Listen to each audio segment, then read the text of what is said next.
agárrese, porque ahí voy con todo. Aleluya. Pero, hermanos, cuando el Señor le dice al apóstol Juan que se dirija al pastor de la iglesia, al ángel, porque acuérdense que un pastor, hermanos, es un ángel. Sí, amén. ¿Qué significa ángel? Ángel significa un enviado o un mensajero de Dios. ¿Y cuál es el trabajo de un pastor? Es dar el mensaje de Dios. Entonces podemos ver ahí, hermano, o aclarar que a quien se refería en esta ocasión, a quien iba dirigida la carta, era al pastor y a la congregación. ¿Y quién estaba, hermanos, mandando esta carta? Acuérdense que Juan, ¿qué era lo que estaba haciendo? Estaba escribiendo. Aquí dice escribe. O sea que en este momentito el apóstol Juan era el secretario de nuestro Señor Jesucristo y empieza a escribir. Y acuérdense que cuando usted hace una carta, ¿qué es lo primero que le pone? El saludo, ¿verdad? Y se identifica quién está escribiendo. Entonces aquí el Señor Jesús se estaba identificando con aquella iglesia que iba a recibir esta carta y le dice a Juan que escriba de la siguiente manera, refiriéndose a él, al Señor Jesús, ¿verdad? El que tiene las 7 estrellas en su diestra. Las 7 estrellas aquí reflejan a las 7 iglesias de lo que nos habla el Apocalipsis. Y dice, el que anda en medio de los 7 candeleros de oro. Dice esto. ¿Quién es el que estaba hablando de Juan? El Señor Jesús, ¿verdad? Entonces le dice, el que anda en medio de los 7 candeleros de oro. Es decir, que estos versículos, estas palabras son la firma del Señor Jesús. Como quien dice, esto, Juan, esto que estás escribiendo es lo que yo, o sea, diciendo el Señor Jesús, ¿verdad? Es lo que yo estoy queriéndole decir o mandándole el mensaje a la iglesia de Éfeso. Entonces, vemos aquí cuando que dice que el que anda en medio de los 7 candeleros de oro, cuando dice que es el que anda en medio de estos candeleros, se refiere al Señor Jesús. ¿Y cuáles son los candeleros? Los candeleros son las mismas 7 iglesias que encontramos en estos 2 capítulos. Son candeleros porque acuérdense que nosotros somos la luz del mundo. Como iglesia somos la luz del mundo. Entonces somos como esta lámpara, como un candelero que está iluminando. Entonces, ya aclarado esto, vengo y paso a lo siguiente. Cuando el Señor le dice a Juan, escribe esta carta en mi nombre, le dice, ponle ahí para la iglesia de Éfeso, yo conozco tus obras. Mire, la iglesia de Éfeso estaba situada en un lugar muy privilegiado, donde había mucho comercio, donde había, hermanos, industria, por lo menos en lo que se podía llamar industria de la época, donde había, hermanos, bastante desarrollo cultural. Es decir, de que la iglesia, hermanos, que estaba en Éfeso, estaba en una ciudad muy populosa, muy concurrida, estaba en una, hermanos, como capital, por decirlo así, ¿verdad? Como que la iglesia, Casa de Dios, Puerta del Cielo, está en San Salvador.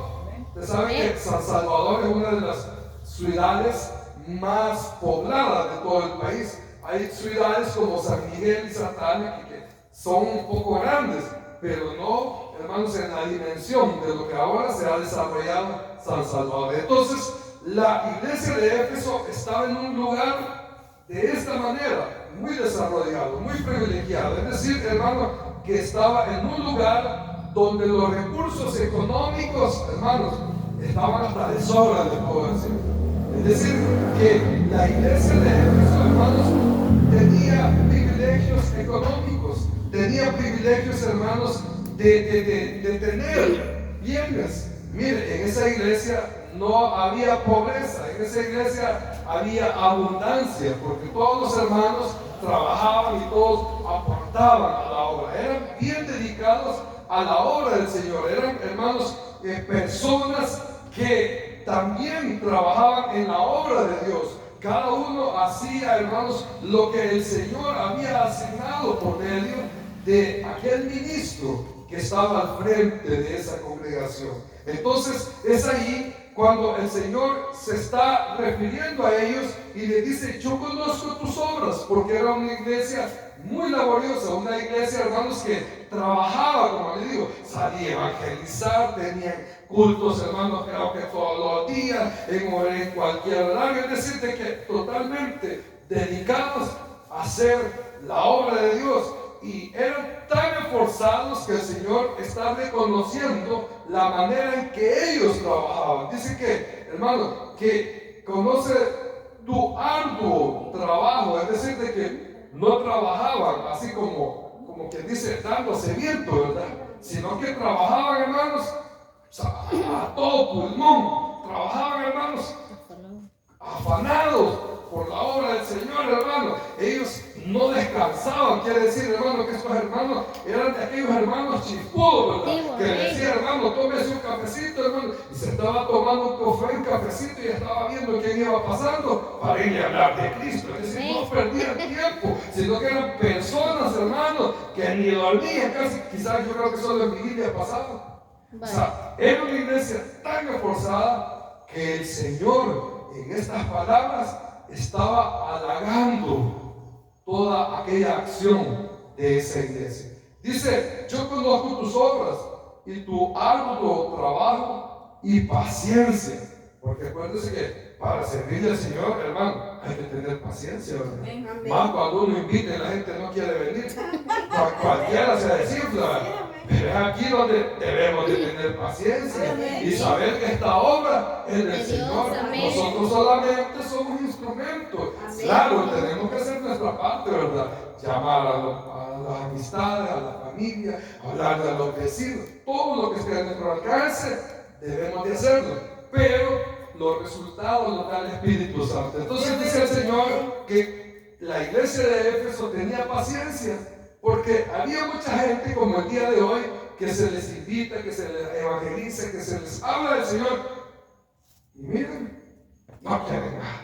Entonces, esta iglesia, hermanos, tenía esas virtudes, tenía esas características muy especiales. Porque miren, tener gente, hermanos, que sea buena para trabajar en la obra de Dios es algo especial. Porque, hermano, usted sabe que servirle al Señor no a cualquiera le gusta, porque nadie quiere compromiso, porque esto, hermano, requiere de tiempo, esto requiere de pasión, de amor a las almas, esto requiere de una entrega, hermanos, pero una entrega, o sea, bastante exigente. Entonces, es ahí donde podemos ver, hermanos, que tenían atributos muy especiales y el Señor estaba reconociendo todo lo que aquella iglesia estaba haciendo. La historia registra de que la iglesia de Éfeso tenía, hermanos, un local muy bonito, un local con comodidades. Me imagino que no eran bancas, ¿verdad? Como uno llega a unas congregaciones y a veces hasta bancas de aquellas de madera con 4 patitos. No, a lo mejor eran sillas con mimbre, sillas con estilo butaca, como en el Taber, que tenían colchonadita. Miren, esta iglesia tenía dinero, hermanos. Esta iglesia tenía comodidades económicas. Entonces, no padecían de nada. Yo me imagino que los refrigerios no eran, hermanos, así, refrigerios eran, señora, comida, más era acción de gracias. Entonces, el Señor vio todas estas acciones de la iglesia, que era una iglesia muy laboriosa. Ahora dice, y que no puedes soportar a los malos, y has probado a los que dicen ser apóstoles y no lo son, y los has hallado mentirosos. ¿Qué quiere decir? Que esta iglesia tenía, hermanos, celo por la doctrina. Miren, era trabajadora. Esta iglesia era de aquella iglesia, hermanos, que cuando el pastor decía, hermanos, vamos a hacer una campaña, todos los hermanos iban, nadie se quedaba en la casa. Esta iglesia era de aquellas hermanas que cuando había vigilia, todos estaban ahí. Cuando había culto, todos estaban ahí. Era una iglesia, pero trabajadora. Ahora, también tenían esta característica especial, que eran celosos en la doctrina. Hermano, hoy en día, usted sabe que esto se está perdiendo. La iglesia de hoy, hermanos, se llama la iglesia moderna. Porque la iglesia de hoy, hermanos, se ha colado enseñanzas que no son bíblicas. En la iglesia de hoy, hermanos, lamentablemente hay muchos mandamientos de hombres, cosas, hermanos, que por ahí se inventan, ¿verdad?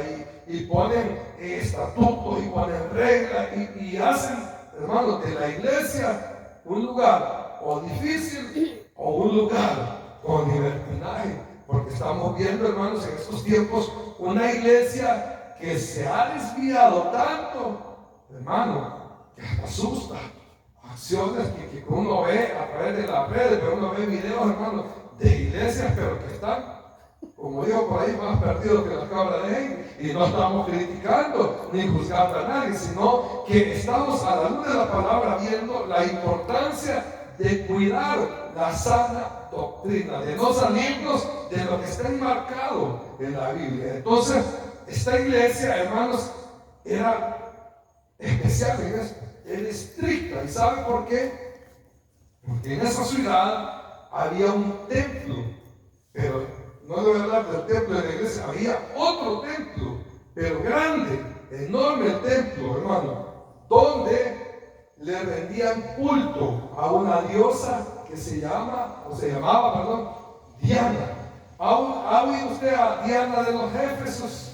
Mire, Diana era una diosa para los habitantes de esa ciudad y le atribuían a ella, hermanos, le atribuían a ella, hermanos, la fertilidad. Es decir, de que cuando alguien de la ciudad, que no era creyente, por supuesto, no podía tener un hijo, por ponerle un ejemplo, iban y adoraban a la diosa y le pedían el favor de que le hiciera el milagro de que querían tener un hijo y le daba un hijo. Usted sabe que el otro, aquel que le cuento, también tiene poder, ¿verdad? Entonces la gente venía a ese gran templo y dice que le ofrendaban, hermanos, le ofrendaban tributo, le ofrendaban, hermanos, cultos, le hacían ritos a esa diosa. Es decir, de que esa ciudad tenía una gran iglesia, que es la iglesia de Dios, pero tenía también a la par, hermanos, la herejía. Tenía una doctrina de demonios. Tenía, hermanos, otra iglesia, digamos entre comillas, ¿verdad? Que buscaba, pero del lado contrario. Entonces, de eso se está refiriendo el Señor aquí, cuando le dice que no puede soportar a los malos. Los malos eran aquellos que estaban en contra de Dios y seguían a Diana, la diosa de los Efesios. Entonces, estas corrientes que llevaban gente hacia la idolatría, hermanos, venían como provocando y queriendo dañar a la iglesia. Y es por eso de que aquí dice el Señor que has probado a los que se dicen ser apóstoles y no lo son, porque habían otras corrientes, habían otras, entre comillas, iglesias que predicaban también a Cristo, pero que lo predicaban a su conveniencia. Entonces, de esto es que está hablando el Señor. Ahora, se lo digo todo esto como introducción, porque el Señor está, hermanos, viendo la labor de la iglesia de Éfeso, está analizando y está calificando lo que aquella iglesia estaba haciendo. Dice que has sufrido y has tenido paciencia y has trabajado arduamente por amor a mi nombre. Usted sabe que nosotros le servimos al Señor por amor a su nombre, por gratitud, porque Él un día, hermano, nos encontró en lo peor de lodo cenagoso y de ahí nos trajo. Entonces, por amor es de que le servimos. Y dice, y no ha desmayado. Es decir, que esa iglesia tenía gratitud al Señor. Esa iglesia, hermano, era insistente. Y aunque hubiera algo contrario, como lo que le he mencionado de Diana, la diosa de los Éfesos, ellos no desmayaban. Ellos seguían adelante. Mire qué ejemplo más grande, ¿verdad? Porque nosotros, cuando vemos que esto está vacío, hago no hago el culto, decimos.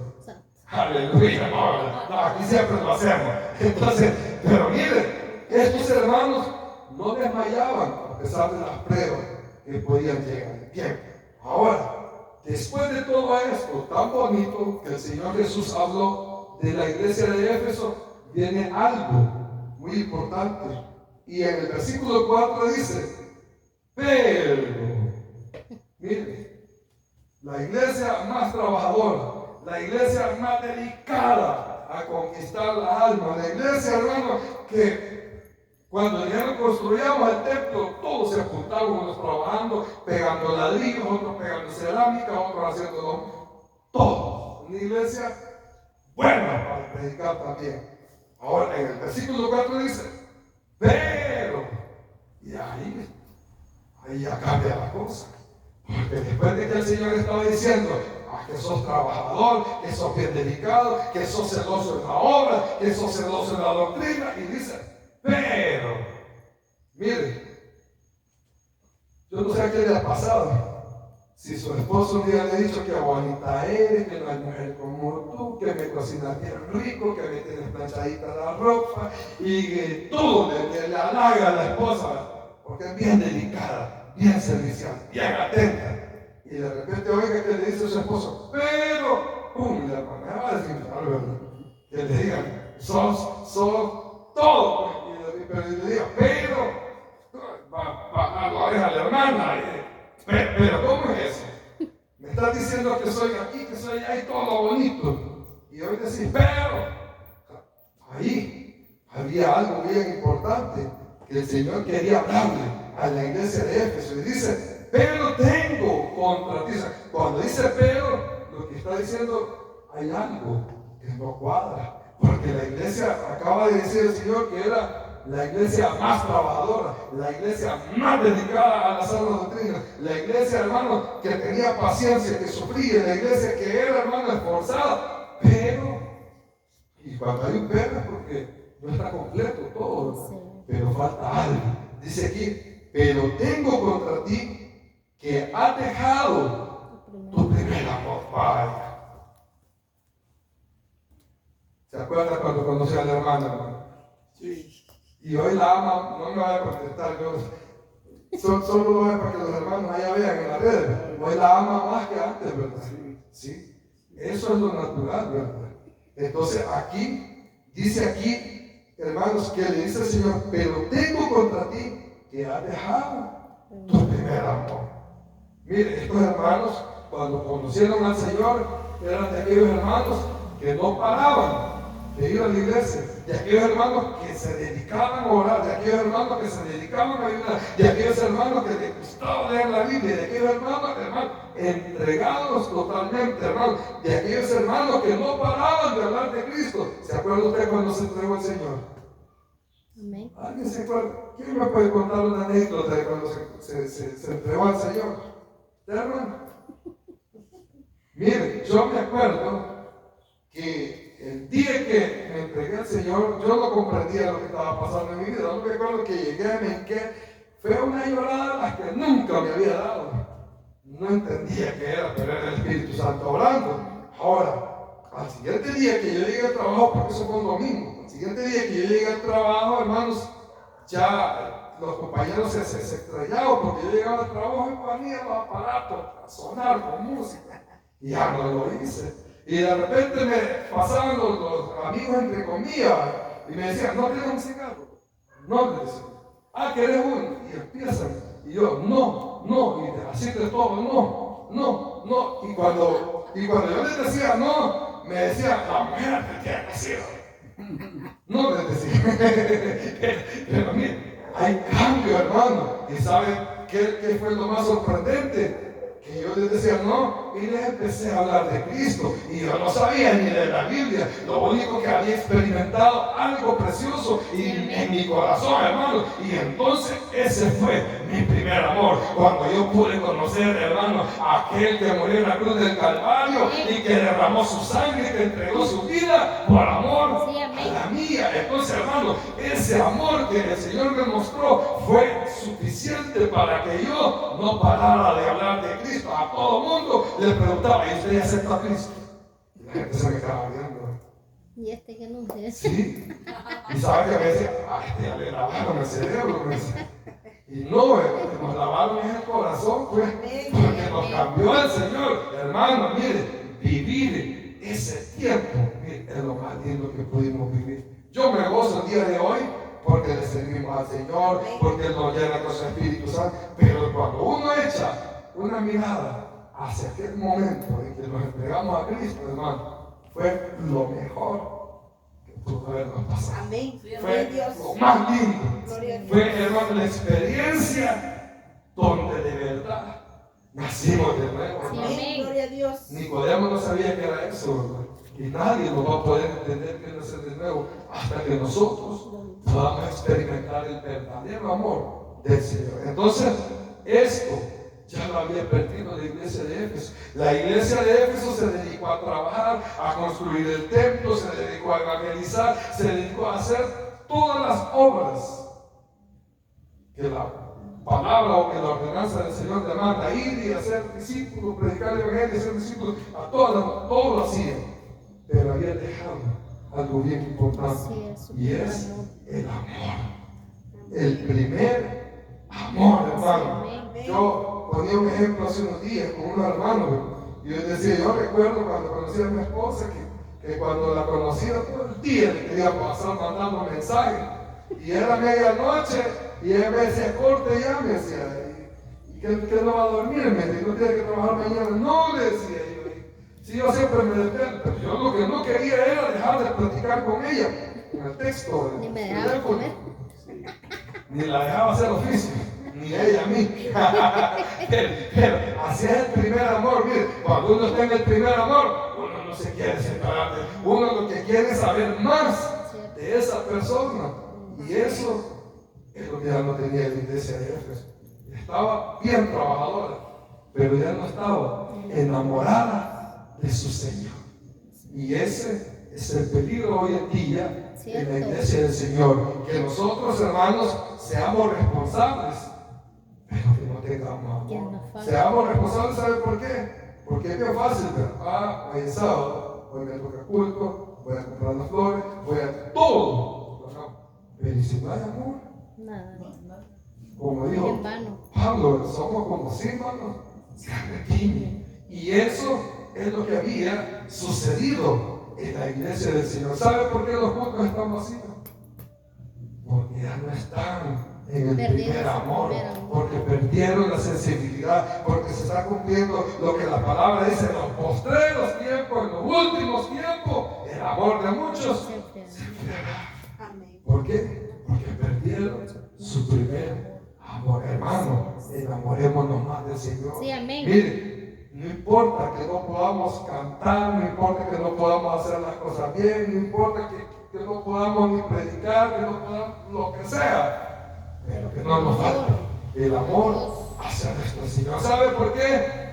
Porque yo he conocido gente que para ir a ganar almas no necesita, hermanos, ser estudiado, nada. Lo que necesita es tener su primer amor, y el Espíritu Santo hace lo demás. Entonces, vivir en el primer amor, hermanos, es lo que Dios demanda de nuestra vida. Y dice aquí, verso 5, recuerda, por tanto, de dónde has caído. De Dios. Y arrepiéntete y haz las primeras obras. Mire, entonces dice aquí que se recuerde de dónde ha caído. En el caso de la iglesia de Éfeso, le dice el Señor, acuérdense cuando empezaron a servirme con amor, y hoy lo están haciendo con compromiso. Usted y yo no somos de eso, ¿no? Le serviremos al Señor por amor. En el caso de quienes perdieron su primer amor, dice, recuerda, por tanto, de dónde has caído y qué es lo que sugiere, y arrepiéntete. O sea, tenemos que arrepentirnos de haber abandonado el primer amor. Eso es como que el hermano ya no amara a la hermana, ¿verdad? Arrepiéntase y la tiene que amar. Aleluya. Yo sé que la ama, y hoy la ama más que al principio, pero, hermano, en el caso del Hijo de Dios, cuando ha perdido su primer amor, tiene que arrepentirse de haber dejado, su primer amor. ¿Sabe qué dice aquí? Ya me había saltado esto en el verso 4, cuando dice, pero tengo contra ti que has dejado tu primer amor. La semana anterior veíamos a unos vecinitos, a unos niños, allá cerca de la casa, unos vecinos, que habían perdido el celular y lo andaban buscando y no lo encontraron, pero ellos cuando querían el celular se acordaron que lo habían sacado y empezaron a buscarlo, y más que ya era la noche, lo estaban alumbrando. Entonces podemos ver ahí, hermanos, que una cosa es perder y otra cosa es dejar. ¿Por qué? Porque si estos niños hubieran tenido su celular en la casa y hubieran ido a la calle y allá hubieran querido llamarle, hacer una llamada, ¿qué hubieran hecho? Dejé el celular en la casa. Se regresan a la casa, lo van a traer y hacen la llamada, ¿verdad? Pero entonces podemos ver ahí que hay una diferencia entre dejar y perder. La palabra del Señor aquí le dice a la iglesia: has dejado tu primer amor. Eso es un aliento, porque no le dice has perdido tu primer amor. Entonces, cuando se pierde es porque ya nos morimos, ya no hay oportunidad. Pero en el caso de los que estamos vivos y que han dejado el primer amor, hay esperanza, porque mientras tenemos vida, tenemos esperanza. Entonces, hermano, quiero aclarar esto, ¿verdad? Para los que me están escuchando a través de las redes también, que el Señor, aquellos que han dejado su primer amor, les insta para que recuerden de dónde han caído, para que se arrepientan y para que hagan las primeras obras. Las primeras obras son las que mencionamos, ¿verdad?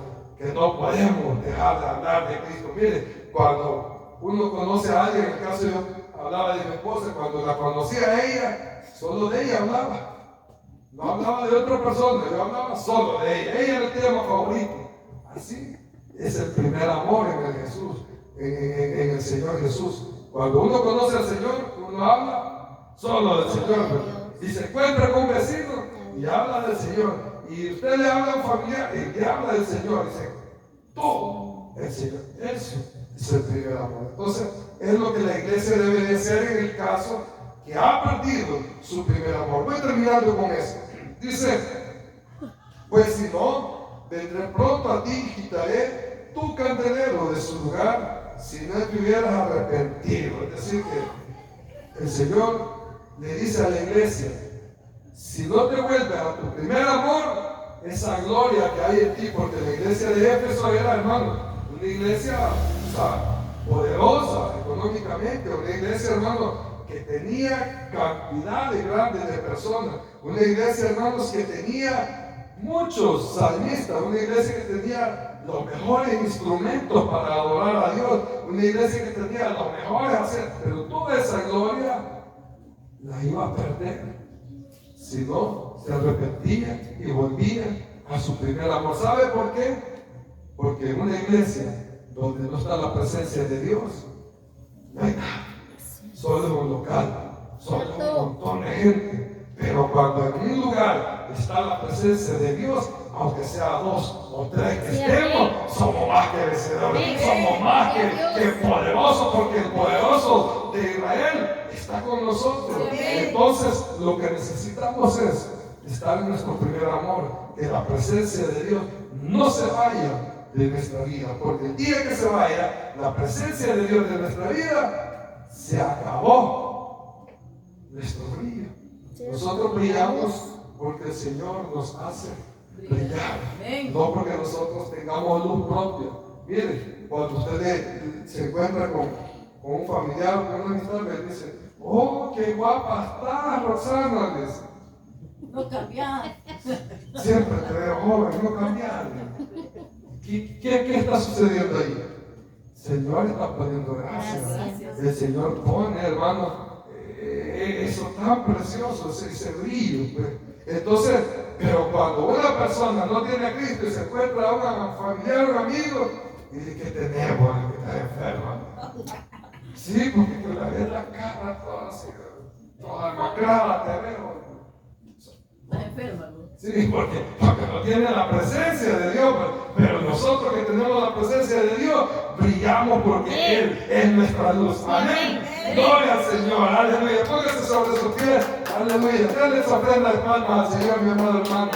Gloria a Dios. Espero que la meditación de estos versículos, hermano, vengan a traer ese efecto por lo que Dios ha mandado esta palabra esta tarde para nuestra vida. Amén. Vamos a orar. Vamos a